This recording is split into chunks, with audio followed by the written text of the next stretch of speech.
Are you excited for PennApps XIV? I'm all about that XIV. So, my name's Pranav Vishnu. As my name tag here says, I'm a senior citizen. And my name's Matt Howard. I am also a senior citizen. And we wanted to get things kicked off today real quick. So we're going to start by inviting the director of PennApps, who's worked incredibly hard along with the entire team to put this together for you, Samantha Cabby. Give it up for Samantha. Hey guys. Thank you everyone for coming. We're so excited to have you all. We've been working all summer on this, so thank you to our sponsors as well, because without them it's not possible. Also, thank you to the EOS team, led by Killian Feeney, Amy Reese, and Joe Davis.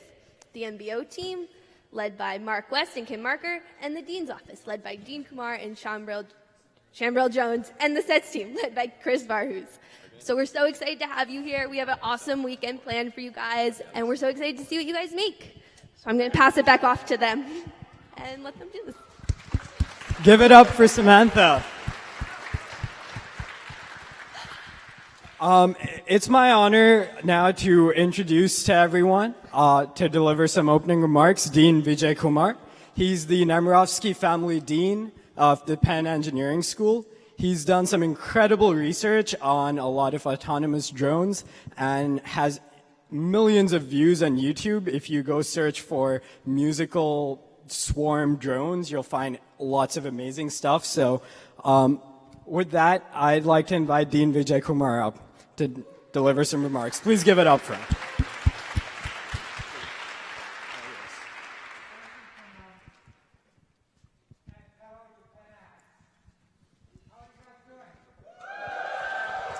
Got the clicker? All right.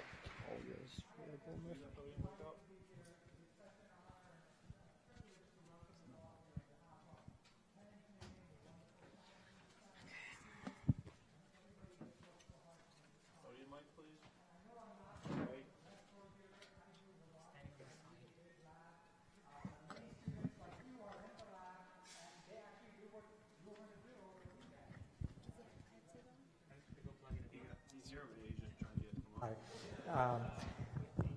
I want to thank all the sponsors for bringing the cutting-edge technologies and products to this competition, and in particular, the Penn Engineering leadership team led by PennApps Director Samantha Cabby and Vice Director Jacob Kahn for bringing everything together. This is simply an amazing hackathon. I call it the Super Bowl of technology. And this would not have been possible without their hard work through the summer. Let's give them a huge round of applause.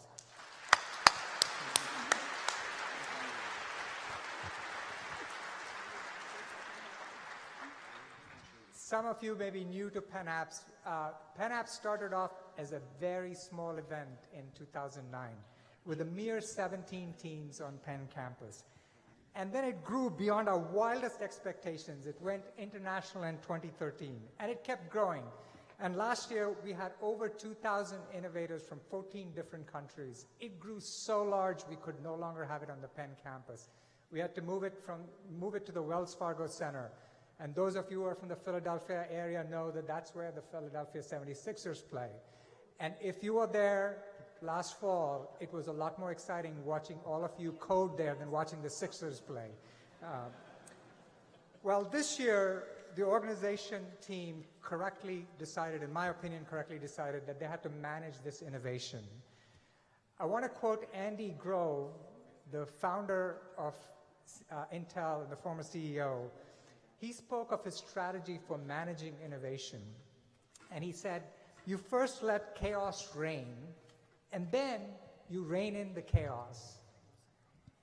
And this year, just like Andy Grove, the organizers of PennApps decided to do exactly that, which is rein in the chaos.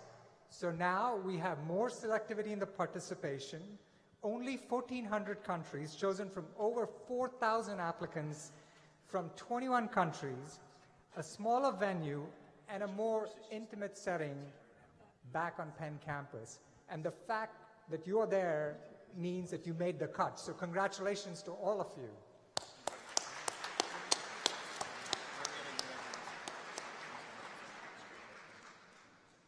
I don't know if you feel this way or not, but it really is a great time to be in the field of technology.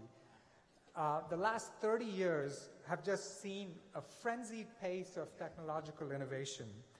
And we generally think about this as Moore's Law. It's associated with a set of events that happened over 50 years ago.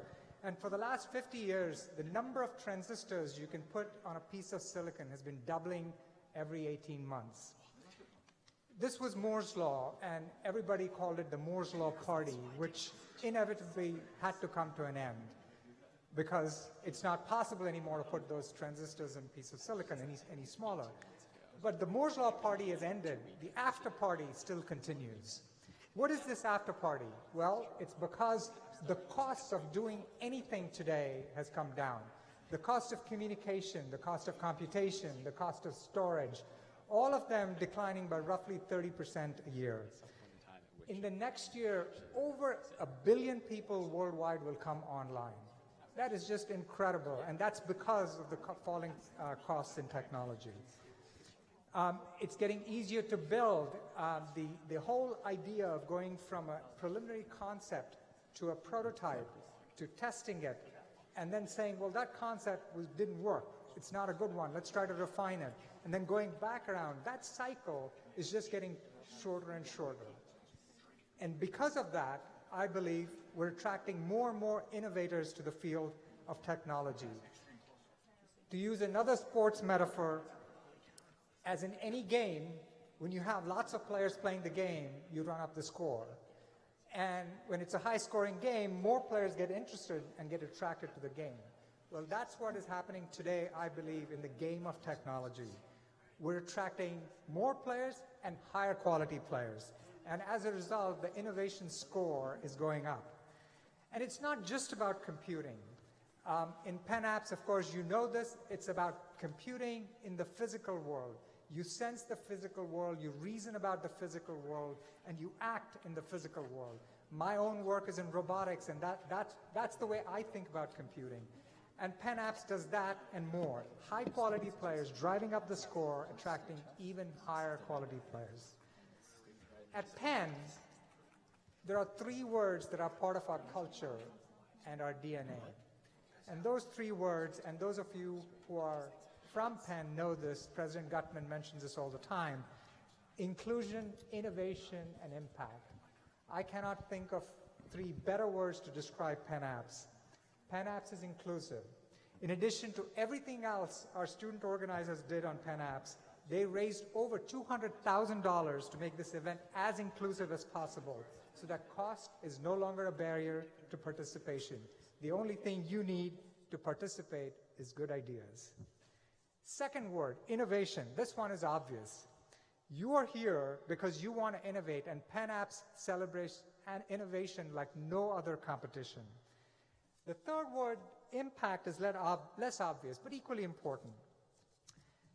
I know many of you are here because creating apps is cool, hacking is wonderful, it's good for your spirit, it's good for your soul.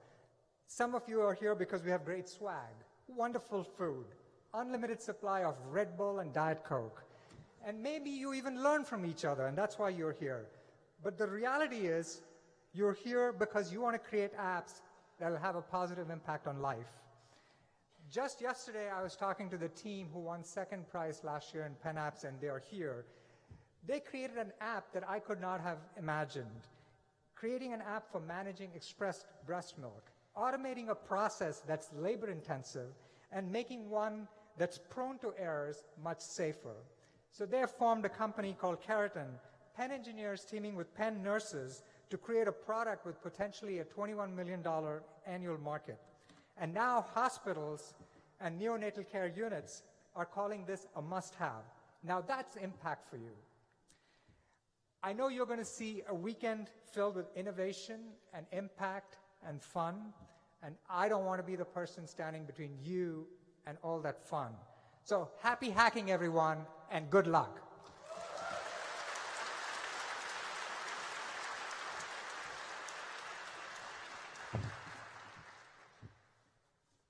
All right, thank you, Dean Kumar, for those warm words.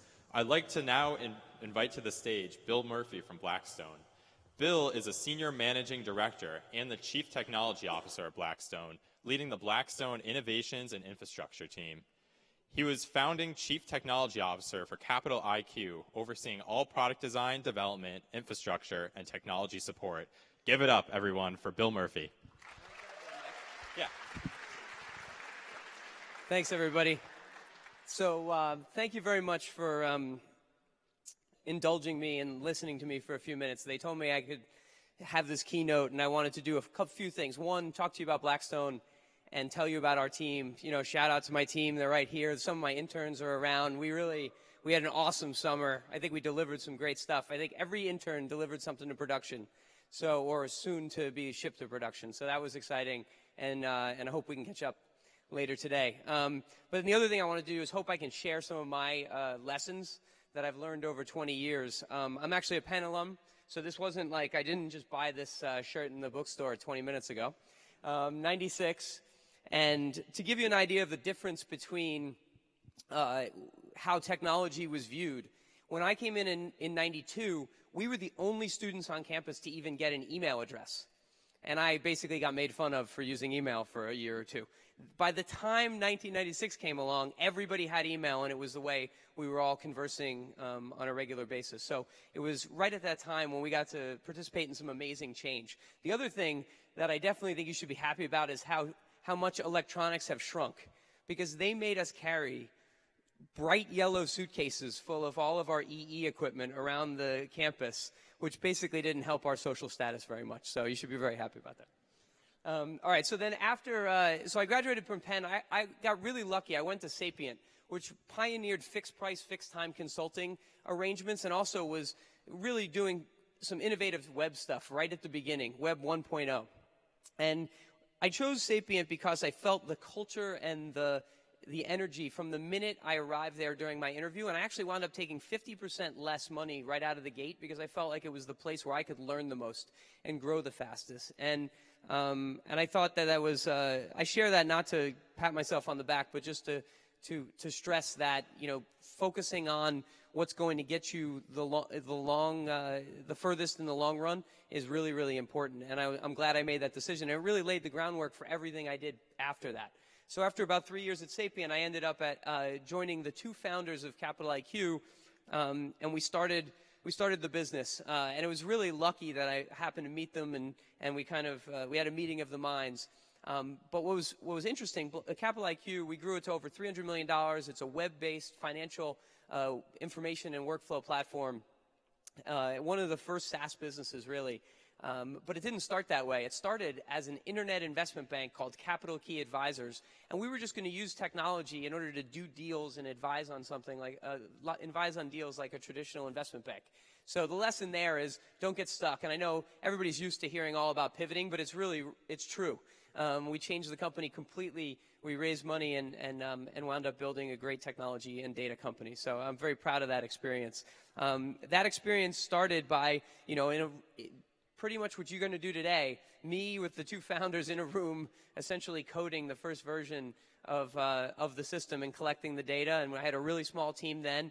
And when I left, I had 500 engineers. and we had 5,000 people globally. The lesson that I wanted to speak about Capital IQ is I wish I had had more mentors and more resources to draw upon. I'm actually jealous about everything that's available to you in terms of all the great resources to try to learn and not make the same mistakes over and over again. I felt like we learned by trial and error to a great degree.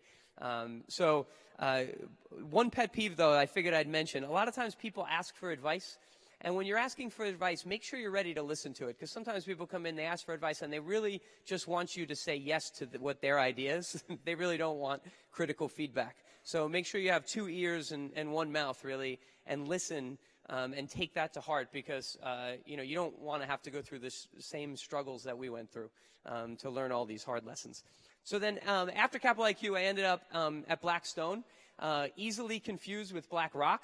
That happens all the time. I know the BlackRock team is here as well, and I'm sure that they feel our pain. BlackRock was actually a spin-out from Blackstone in the 90s, so it's been on its own for a very long time, and they're 2 completely distinct companies. So technologists usually mess that one up, and pretty much at every cocktail party I have to explain that. So at Blackstone, I'll flip to the next slide here.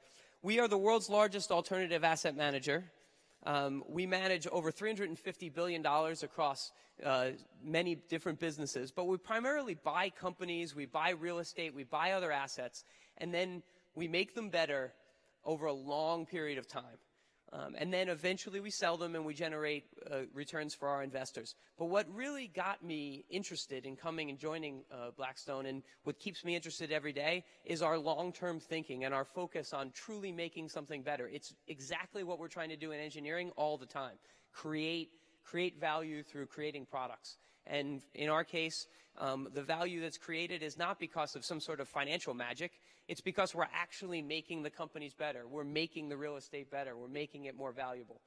So that's really exciting for me. And I think it's something that isn't really understood about the financial world well enough. So I figured I would take this opportunity to educate everybody on that. We co-sponsored this event with our foundation. The Blackstone Foundation supports entrepreneurship globally, supports launchpad programs in many cities around the world. And I couldn't be prouder of being associated with a company that does this much good for this many people. And it's also, I think, great for the communities and great for Blackstone in the long run, because it promotes the type of ideas and the type of innovation that eventually can be part of our businesses.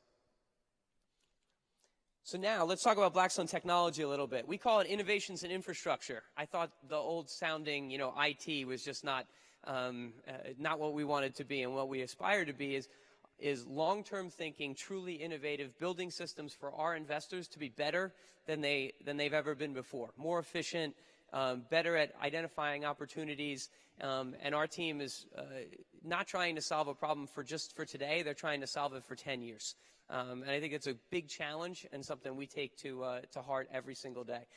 So we're looking for great people. We had a great intern class. We've got a great set of new hires, many of them from Penn. So we hope to meet a lot of you, and maybe you'll be part of this team coming back here next year or the year after that. The other lessons, a couple other things to speak about when you're thinking about ideas and what to handle, what to do today. I have two points of advice. First, build stuff for. Not everybody's a 20-year-old tech wizard who's really comfortable with everything about technology. Most people hate change and they hate using tools. So build stuff for people that are not going to jump right into the deep end of the pool and want to swim, who need to be nudged along towards changing their behavior. And if you think about that, I think you have a lot better chance of succeeding in actually getting your products to market and getting them used by the masses, not just the early adopters. All right, and secondly, and this kind of dovetails with what our prize is that most of our companies in real estate that we buy has been around for a long time. And it's very, it's always great to create stuff from nowhere in new industries and so on, but there's a ton of space to innovate inside existing businesses, because they tend to be messy and they tend to spend a lot of money, and it's expensive, and and fixing it has a huge value. to it. However, it's easy for you guys to innovate the things you know, the things that you and your friends use, the problems that you can touch and feel. So I would encourage everybody to listen and to try to ask questions and try to find the space in in companies to find where they need help. Because I may be wrong. I don't think we need another social network or some of these other consumer apps that there's 10 copycats. But what I know we need is we need better hotel reservation systems. We need better fund accounting systems. We need better conference booking systems. There's so many enterprise use cases that are never handled by a crowd of people like this, and you can add a lot of value. And you have a ready-made market that spends more on technology than any of the consumer technology. So I really encourage you to look at company use cases. So that being said, that's what our prize is going to be for. We want to award it to the idea that has the best out-of-the-box solution to be sold to a company. And I wish you all luck, and I'm amazed at being here. I wish I had this when I was at Penn. I'm glad I could come back here and hang out with all of you. I'll be around. Love to meet everybody. Thank you so much. Good luck.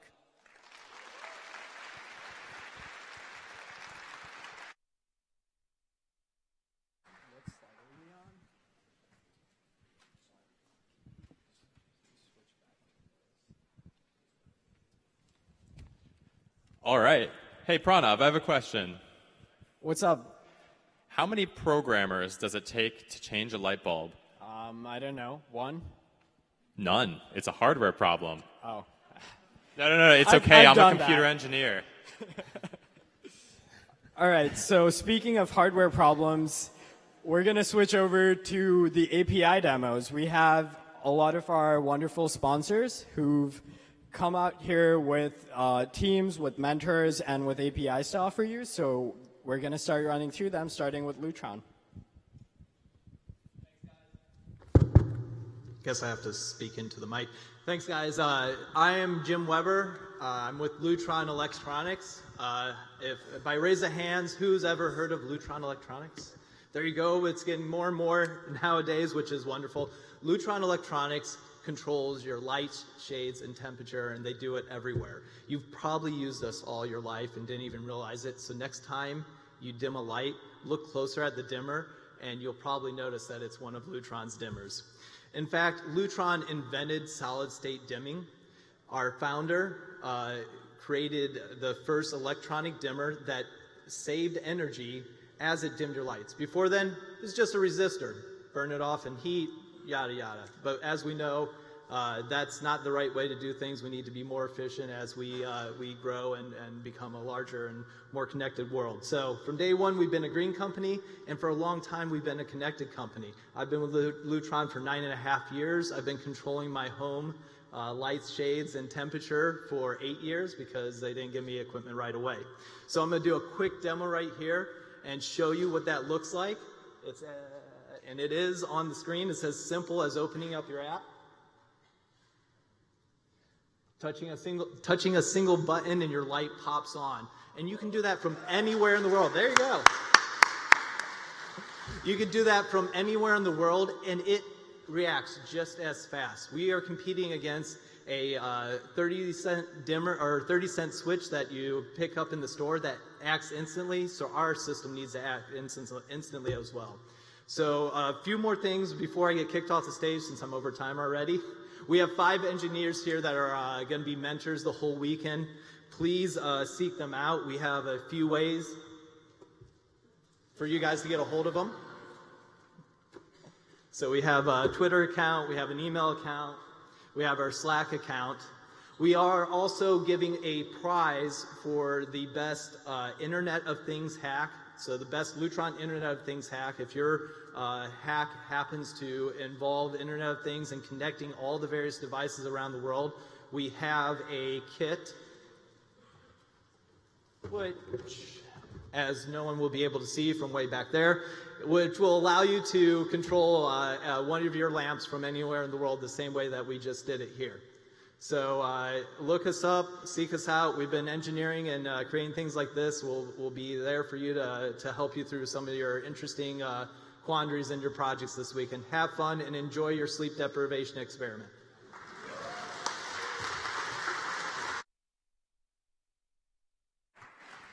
Please welcome me in joining FINRA to the stage. Hi, everybody. I'm Michael Scheidt from FINRA. FINRA stands for the Financial Industry Regulatory Authority. It sounds very serious, right? Well, it is serious. Actually, our mission is to protect investors from wrongdoing from the industry. So what we do is we collect any trade that happens in the U.S. on a daily basis. We assemble it, and we rebuild a picture of what happened in the market.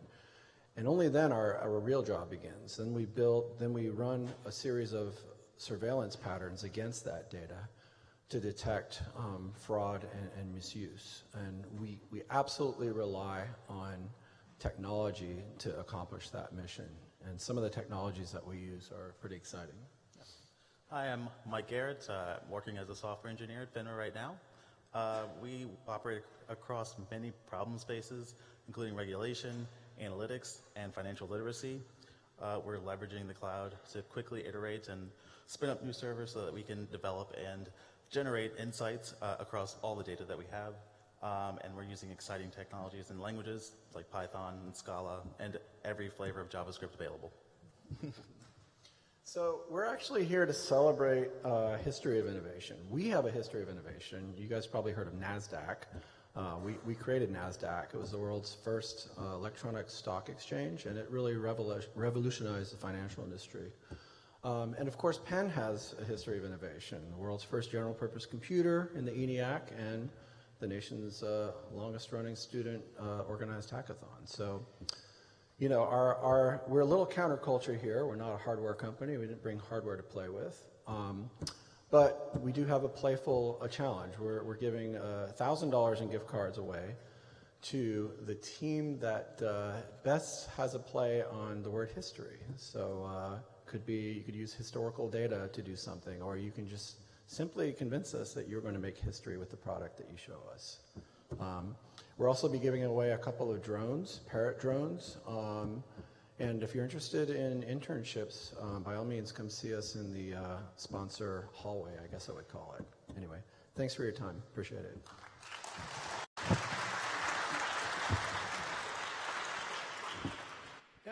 Next up, we've got MongoDB. Hey guys, my name is Eric and this is Vincent. We're both engineers at MongoDB and we'll be really fast. If you haven't heard of MongoDB before, it's a document-oriented database where you can store stuff that doesn't get stored. Okay, so you can store stuff that looks like this and put in the database. Pretty simple things here, and we can find that stuff or not. So let's see what we've got. So we've got documents, so now I'll find stuff. And if I wanted to search something, like find anyone whose first name is cool and where their address has the word jump in it, and I just want to get their last name, I can just execute something like this and get that document back out, only just part of it. There's a lot more you can do with it. You can find out online, or you can just ask us. You can get it at mongodb.com/download. If you're interested in careers or internships, you can visit that link. And we have a Slack channel on the PennApps Slack called MongoDB. We have a table as well, and if you need help with anything, both of us are mentors, and we can help you with probably most things relating to MongoDB. Thanks. Wait. Last thing, we also have a MongoDB prize this weekend. So if you use MongoDB in your app in any way, in like a non-superficial way, and it's cool, then you'll be considered eligible for it. I think it's Amazon gift cards. Yeah, I don't know how much it is. $1 million.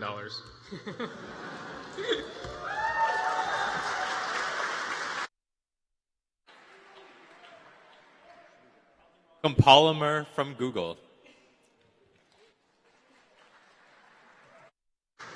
Hey everybody, my name is Wendy Ginsberg and this is Elliot Marquez, and we are both employees at Google. I'm a PM, he's an engineer on the Polymer team. Much like Search or Docs or Gmail, Polymer is a free product from Google to make your life easier as developers in this case. We're here to offer a prize. We're actually offering 2 prizes for the best progressive web apps, which is a Pixel C tablet, our most innovative new hardware, and 2 Chromecasts each team. So you might be wondering what a progressive web app is. I'll tell you.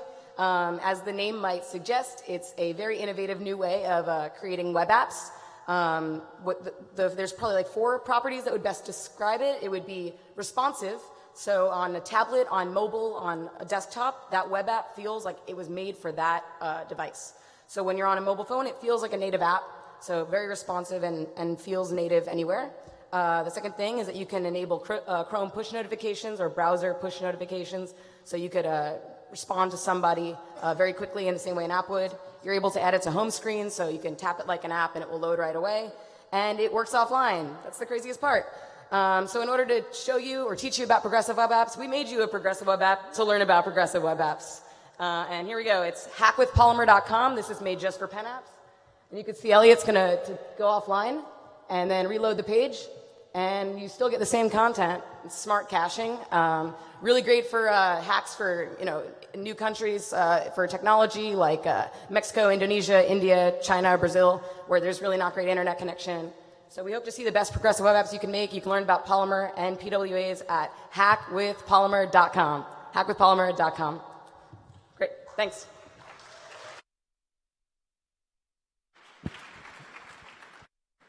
Thank you. Up next is Cerner Technologies.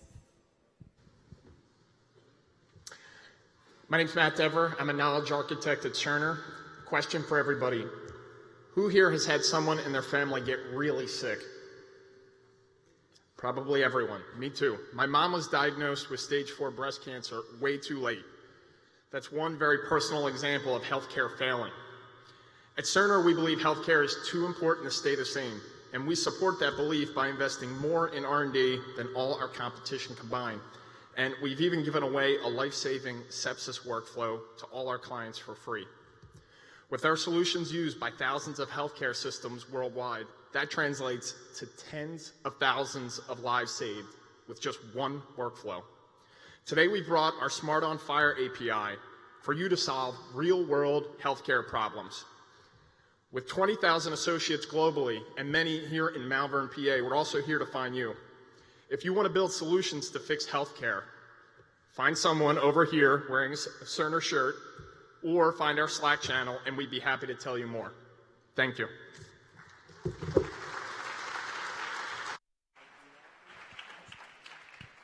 Now we welcome A16Z. Hi everyone, my name is Anna. I'm on the college talent team at A16Z. For those of you who don't know, we're a venture capital firm and we funded over 300 startups in our portfolio. Within the firm, we have a network we're building out. We're looking to connect software engineers and designers to the startups in our portfolio. So if you're looking for an internship or a new grad opportunity, we've got a table. So come find me. I'm here all weekend. We're also here with one of our portfolio companies, Lyft, who's also giving away a great prize. Hey guys, my name is Richard. I'm a software engineer at Lyft. Today we're sponsoring a prize for the best use of our Lyft API. So you can do some pretty cool things with it. You can call a car, you can check the status of it, see how far away your driver is. It's pretty easy to use. Just go to lyft.com/developers. There's great documentation. I'll be around as a mentor all weekend, so seek me out if you're trying to use it. And the prize is going to be some backpacks. We're going to have some gift cards and Amazon Echoes for everyone on the team.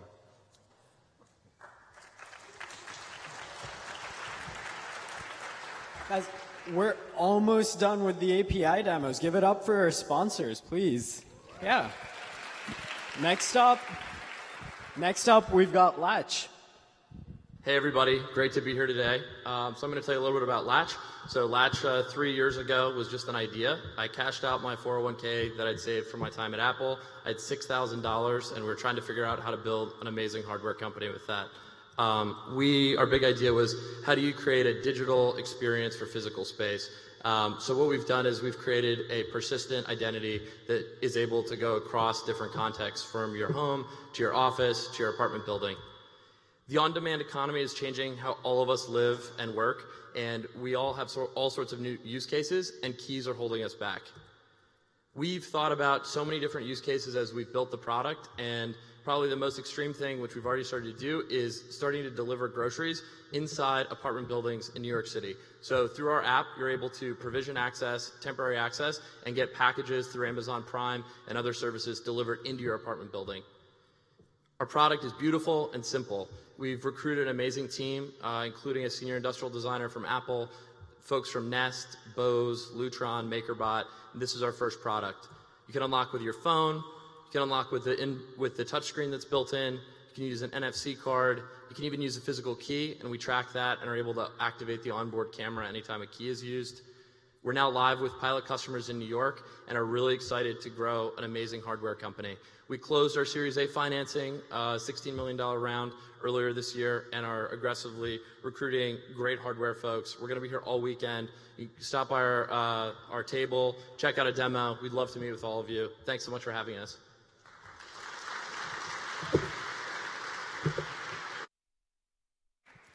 All right, is there anyone here from UMD? Anyone? UMD? All right, I have to ask you guys a question. Have you heard about the new XPS 13 laptop? No? Okay, I guess you guys are not Delaware. Next up, I welcome to the stage Amazon. All right, come on. Give him his hand. All right, hello everyone. My name is Robert McCauley. I'm with the Amazon Alexa team based in Boston. And I wanted to introduce a friend of mine here, Alexa. Start our talk. My name is Alexa. It is great to be here with you at Irvine Hall to kick off the PennApps Hackathon. Who am I? I am a voice assistant in the cloud. You can build new voice applications, which we call skills. A skill could get answers from a public web service, or send a command to another app, game, or device, or help you navigate within a game. Rob is running a contest this weekend. The team that does the best voice demo on Sunday will each receive an Amazon Echo prize. Happy hacking, everyone. Wow, she's even doing my job for me. Great. So Alexa is a service. We have tutorials available online. It's a free API. Just take a look, take a picture of the screen, bit.ly/Alexa Quick Start. We'll give you all the steps. There's my Twitter handle. So I'm here all weekend. I'm a developer. I'd love to help you hack. I've been getting a ton of questions today, though, about another topic, working at Amazon. So you can certainly apply for summer internships or new grad roles at Amazon. It could be development engineer or any other type of role, both in the US and abroad. So take a look at our website there. Thank you, everyone.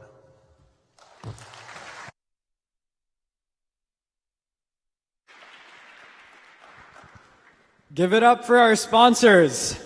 All right.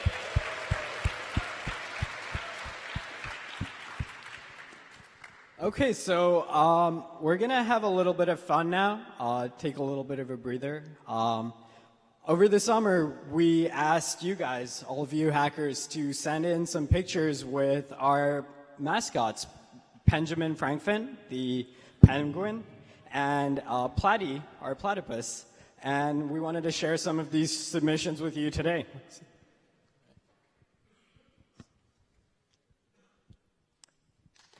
Looks like we're having clicker problems.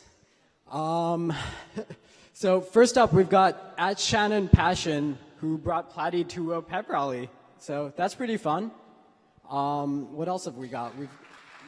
Please give it up for Shannon. Sorry, I went too far.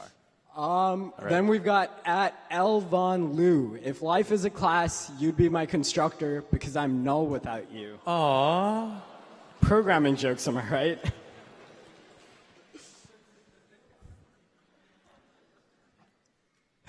All right. And we've got multiple pictures from @LabLayers. Took @PenguinApps for a camping trip this weekend, and some stuff in parentheses. I am amazed that he fit both a beach and a campsite in his backpack. Oh, come on, Matt. No. @Dana Gillian. I brought the kids to work. At the laptop, apparently. You got to be careful if you get any emails from the penguin, though. Why? I heard she's notoriously good at fishing. Okay, not bad, not bad. It's getting better, right? Right? Come on, give it up for Matt. You don't have to, really.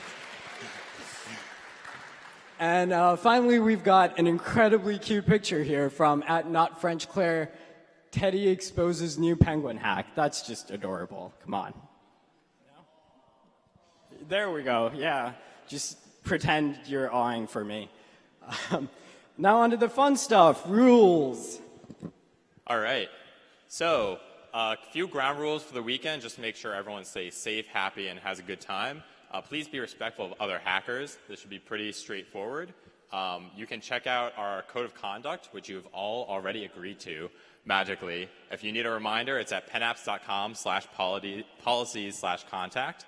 And if you have any concerns about the conduct of other hackers, you can send an email to conduct@pennapps.com, and we'll be able to deal with that immediately. Also, don't leave your stuff unattended. No one's happy when they lose their laptop, so just keep an eye on it. Keep it with your teammates. Don't leave stuff in the engineering building because there are a lot of people that come through. Also, no alcohol, drugs, tobacco, e-cigarettes, fires. If you need an ID to buy it, you probably shouldn't have it at PennApps.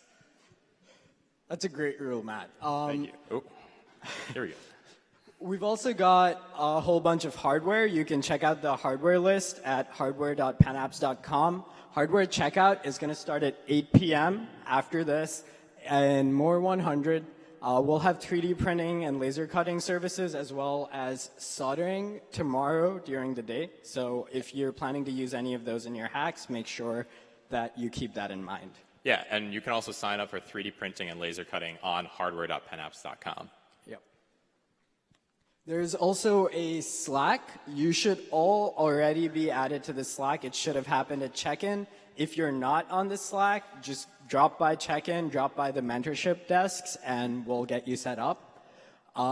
There's also an announcements channel on the Slack, so keep an eye on that for all important announcements throughout the weekend. All right, so a bit about mentorship. So we're going to be using the Slack and Mentor Central to help make sure people get the help that they need in order to complete their hacks this weekend. So we're going to have two formation events. We're going to have a general team formation where you can find extra people for your team, or if you have no team, you can go there and find a team. That's going to be in Wu and Chen Auditorium at 8:30. And then we're also going to have a Hacker Guru team formation. So if you're interested in being a Hacker Guru, as the people wearing these hats should be, or if you want a Hacker Guru, you can go to Town 100 at 8:30. And the Hacker Guru program is something that we're trying again to make sure that experienced hackers can get paired with and work on teams with new hackers so that everyone has a great learning experience for the weekend. And also, two last resources. Mentoring.pennapps.com has a bunch of tutorials, links, useful resources for getting you started. And then PennApps.com/resources has specific API and documentation resources from our sponsors. So if you have questions about APIs, that's one central place that will give you a lot of that information. And if this is all too much information for you, just go to the Mentorship Central, go to the Engineering Cafe, go to the cafe close to the check-in area if you don't know what the Engineering Cafe is, and just ask someone, and we'll make sure that you get the help you need. There's also what we call routes at PennApps, and this time we're actually taking routes even further. So these are particular themes, areas of interest that you might choose to hack on. We're going to have a bunch of lounges for these different routes, so you can actually go there and meet other people interested in the same stuff, work alongside them, and that's going to be pretty cool. We also have JP Morgan Chase, who's helping out with the social and civic hacking route. We also have a lot of resources for the civic hacking route up on pennapps.com/resources, especially from the city of Philadelphia. There's an incredible number of data sets there that could be really useful. So make sure that you're aware of everything you have with routes. If you do decide to go down a route, you could be eligible for multiple routes, but if you want to apply for the prizes, you've got to pick one when you go through your dev post submission, which we'll talk about in a second. All right, so a quick note about Wi-Fi. There are posters around the engineering quad that have these codes on them. You'll need one of these codes to join the guest network. Just a couple of notes, please limit the number of devices that you have on the Wi-Fi because we only have capacity for a certain number of devices. And please don't try to start a hotspot on your phone or on your mobile device. And lastly, you might need to reset your DNS settings to automatic in order to properly join the network. Food, there's lots of it. Don't fight over food. There's going to be lines. There'll be plenty of food. You can take a look at the schedule if you want to know when the meals are, if you want to plan ahead, but don't worry, we order more food than we need, so there's going to be plenty of food. Line up. All right, so the travel desk for those traveling to PennApps is going to be open tomorrow from 11 a.m. to 7 p.m. So domestic students can be reimbursed through Venmo, which will happen probably over the course of the weekend, if not within about a week. And then otherwise, try to have your forms filled out ahead of time, and you can be in an expedited line if you do so, and it'll make the process as quick as possible. About your submissions, now this is really important. If you've been sleeping for the rest of it, make sure you're paying attention now. You need to go to DevPost. The link's up there. It's PennApps-xiv.devpost.com. Get your submission started tonight. It doesn't matter if you have nothing to put up there, but if you don't have a submission come Sunday morning, you will not get judged. So you need to have a DevPost submission if you want to be judged. Remember that there's 4 people to a team, and if it's not in DevPost, it's not going to get judged. And let me just say that again. If it's not in DevPost, it's not going to get judged. And that maximum 4 people to a team includes the hacker guru, because the hacker guru is a part of the team for all intents and purposes. Ooh, that went too really fast. You want to go back a few, Matt? I would love to. There we go. All right. Social media. If you're looking for more ways to keep up with us, other than just the Slack announcements channel, our Twitter is @PennApps. We're going to be tweeting through the weekend with announcements. If you tweet at us, we'll make sure we get back to you. If you have any concerns or complaints, you can also always just find a volunteer or an organizer and just let us know if anything comes up. PennApps.com now redirects to live.pennapps.com. It has a live schedule. It's going to be constantly updated. It'll let you know what's coming up. It also has a Twitter stream and a bunch of other important links. So if you haven't been able to keep track of all the links we've been throwing at you right now, just remember this one, and it'll send you anywhere you need to be. We're also running Humans of PennApps, which, similar to Humans of New York, we've been doing for a while at PennApps. Not longer than Humans of New York, but we've been doing it for a few PennApps. So we'll be going around profiling a few hackers. So if you see someone friendly come by with a camera, talk to them. There's also, we've skipped ahead a little bit, but there's also PennApps admirers. If, you meet someone who's been nice to you, if an organizer's been nice to you, if someone gave a great workshop, drop something in PennApps admirers. We'll post about it. It's a nice way to just spread some love, be nice to your fellow hackers and sponsors. And finally, we do have a Snapchat. It's okay. We're just going to put up a Snapchat QR code. You can follow us on Snapchat.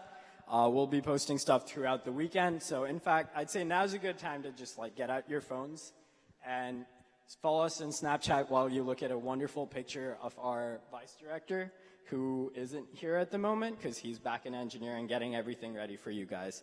Meanwhile, we'll also do a selfie here. So can we get the house lights up? There's also an awesome PennApps filter, by the way, which is why there's a picture of the vice director up there. So, okay.